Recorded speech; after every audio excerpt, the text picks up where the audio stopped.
بسم اللہ الرحمن الرحیم. میرے بزرگوں اور دوستوں، میرے ساتھی سردار کاشف شاہین ایڈوکیٹ نے تفصیلی بات کی آپ سے. دھوپ بھی ہے، صبح سے آپ لوگ کھڑے ہیں. میں مختصر بات کروں گا. سب سے پہلے میں یہاں پہ یہ جو نوجوان ہیں جو صبح یہاں پہ کھڑے رہے، میں ان کو سلام پیش کرتا ہوں. اس لیے کہ ہم جب نعرہ لگاتے ہیں تو ہم کہتے ہیں سبز علی خان اور ملی خان کی ہم اولادیں ہیں. خدا کے بندو، ان کی قبروں کو شرمندہ نہ کرو. سبز علی خان اور ملی خان اس طرح کے ٹاؤٹ نہیں تھے، وہ اس طرح کے سہولت کار نہیں تھے. آپ تو تحصیلدار کے ساتھ ہاتھ ملا لیں تو آپ ہفتے تک ہاتھ نہیں دھوتے. آپ کی تو نفسیات اس طرح کی بن چکی ہیں. یہاں پہ آپ لوگوں سے کمیشن لیتے ہیں، اس کمیشن سے اپنے دندے چلاتے ہیں، انتظامیہ کی سہولت کاری کرتے ہیں یہاں پہ، اور نعرے لگاتے ہیں کہ ہم سبز علی خان اور ملی خان کی نسل سے ہیں.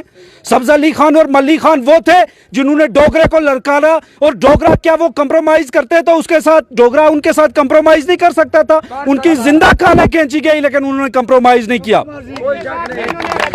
دوسری بات گزارش یہ ہے کہ یہ عوامی تحریک ہے، یہ کوئی علاق کی بات نہیں ہے، یہ کوئی خود مختار کی بات نہیں ہے. یہ ہمارے ایشوز ہیں. ہمارا جینون مطالبہ ہے کہ یہ پانی، یہ دریا ہمارے ہیں، یہ ریاست ہماری ہے، ہم پاکستان کا حصہ نہیں ہیں.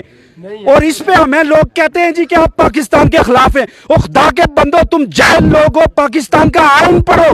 پاکستان کے آئین کا آرٹیکل 257 یہ کہتا ہے کہ کشمیر ایک متنازع خطہ ہے، وہ پاکستان کا حصہ نہیں ہے. یہ پاکستان کے آئین میں لکھا ہوا ہے. پاکستان کی سپریم کورٹ کا فیصلہ پڑھو، PLD 2019 میں پاکستان کے فل کورٹ نے یہ فیصلہ دیا ہوا ہے کہ کشمیر اور گلگت بلتستان یہ متنازع علاقے ہیں، یہ پاکستان کا حصہ نہیں ہے. اگر کوئی یہ بات کرتا ہے تو آپ کہتے ہو یہ پاکستان کے خلاف نہیں ہے. ہم کوئی پاکستان کے خلاف نہیں ہیں، ہم پاکستانیوں کے خلاف نہیں ہیں. ہم ان سے حمایت کا مطالبہ کرتے ہیں. اس عوامی تحریک کے اندر ہم کوئی اس طرح کی نعرے بازی نہیں کرتے کہ پاکستان کے خلاف. ہم یہ پاکستان کے جو مزدور، محنت کش، وہاں کے جو پروگریسو لوگ ہیں، ان سے یہ مطالبہ کرتے ہیں کہ وہ ہماری کشمیر کے اس عوامی حقوق کی جو تحریک ہے اس کی حمایت کریں. دوسری بات دوستو، ایک آخری بات کر کے آپ سے اجازت چاہوں گا. ہمارا سب سے بڑا پرابلم یہ ہے کہ ہم منظم نہیں ہیں.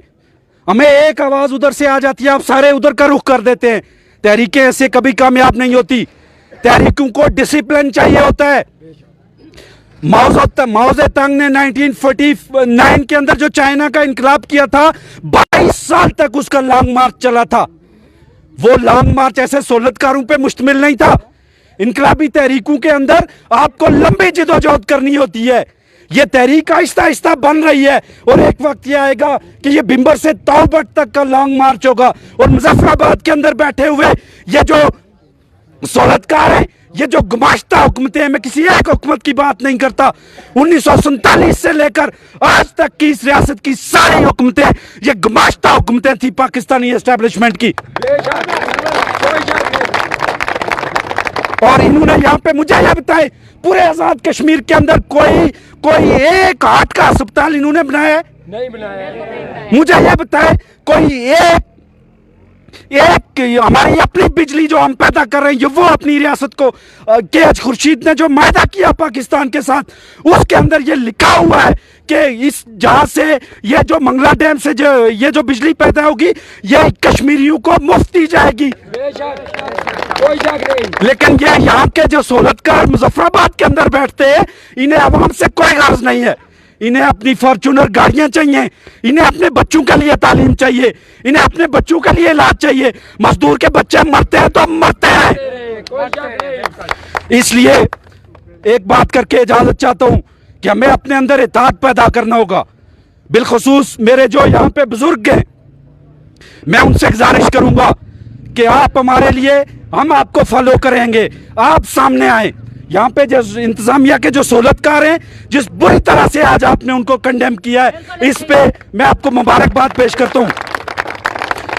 اور پھر ساتھ یہ بھی کہوں گا کہ اس تحریک کے اندر اگر ہم گرفتار ہوں گے تو ہماری مائیں بہنیں آ کے اس تحریک کو لیڈ کریں گی. گھروں کے اندر اپنی خواتین کو یہ بات ایجوکیٹ کریں، ان کو یہ بتائیں کہ یہ ایک عوامی جنگ ہے. یہ عوامی جنگ ہم مجھے یہ بتائیں، یہ کہتے ہیں ہمارے پاس پیسے نہیں ہیں، یہ انوار الحق جو ایجنسیوں کا ٹاؤٹ ہے، جس کو پاکستانی اسٹیبلشمنٹ کے کسی حوالدار نے یہاں پہ بٹھایا ہوا ہے، اس کی اپنی اوقات ہے. اس نے آتے ہی آزاد کشمیر کے جتنے سابق وزرائے اعظم ہیں، جن میں حاجی یعقوب ہے، قیوم نیازی ہے، بیرسٹر سلطان ہے، جو زندہ ہے، ان کے لیے اس نے ایک فارچونر گاڑی منظور کر دی. باقاعدہ قانون سازی کی کہ ان کو فارچونر گاڑیاں دی جائے. بھئی آپ کہتے ہیں ہمارے پاس پیسے نہیں ہیں، تو پھر آپ ان کو گاڑیاں کیسے دے رہے ہیں؟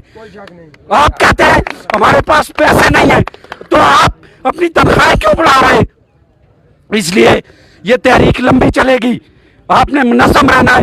جب بھی جو کاشف صاحب نے بات کی ہے کہ جو ایکشن کمیٹی ہم بنائیں گے، وہ ایکشن کمیٹی آپ کو جو کال دے گی، اس پہ آپ ہمیشہ جب بھی آپ کو کال دی جاتی ہے آپ اس پہ حاضر ہوں. سوموار والے دن یہاں پہ جتنے لوگ آ سکتے ہیں، ہم آپ کو سوشل میڈیا کے ذریعے، فیس بک کے ذریعے، واٹس ایپ کے ذریعے آگاہ بھی کریں گے کہ بلوچ کے اندر ہم ایک ایکشن کمیٹی بنائیں گے. اور اس ایکشن کمیٹی کے گزارش یہ ہے کہ میں صبح یہاں دیکھ رہا تھا، یہ یہاں پہ چند نوجوان کھڑے تھے اور انتظامیہ ان کو پریشرائز کر رہی تھی، اور کچھ لوگ جو ہے وہ سہولتکار انتظامیہ کو پریشرائز کر رہے تھے جی کہ ان پہ حملہ کرے. بھائی یہ کوئی ہندوستان سے آئے ہوئے، یہ ہمارے بچے ہیں، ان کی طرف اگر کوئی آنکھ اٹھائے گا ہم وہ آنکھ پھوڑ کے رکھ دیں گے. یہ کیا بات ہوئی؟ ہم کوئی یہاں پہ دہشت گرد کھڑے ہوئے، آپ اس طرح کسی کو پریشرائز کرے. تو آخری بات یہ کروں گا کہ وہ جو ایکشن کمیٹی ہوگی آئندہ وہ جو کال دے گی ہم اس کے پابند ہوں گے، اور مرکز میں ہم ان سے رابطہ کریں گے کہ وہ یہاں بلوچ سے جو ہے وہ ایک ممبر لیں جو مرکزی ایکشن کمیٹی ہے اس کا. اور ساتھ ہم سوموار والے دن یہ فیصلہ کریں گے کہ اگر ہمیں یہاں دھرنا لگانا پڑا تو ہم دھرنا بھی لگائیں گے. وما علینا الا البلاغ.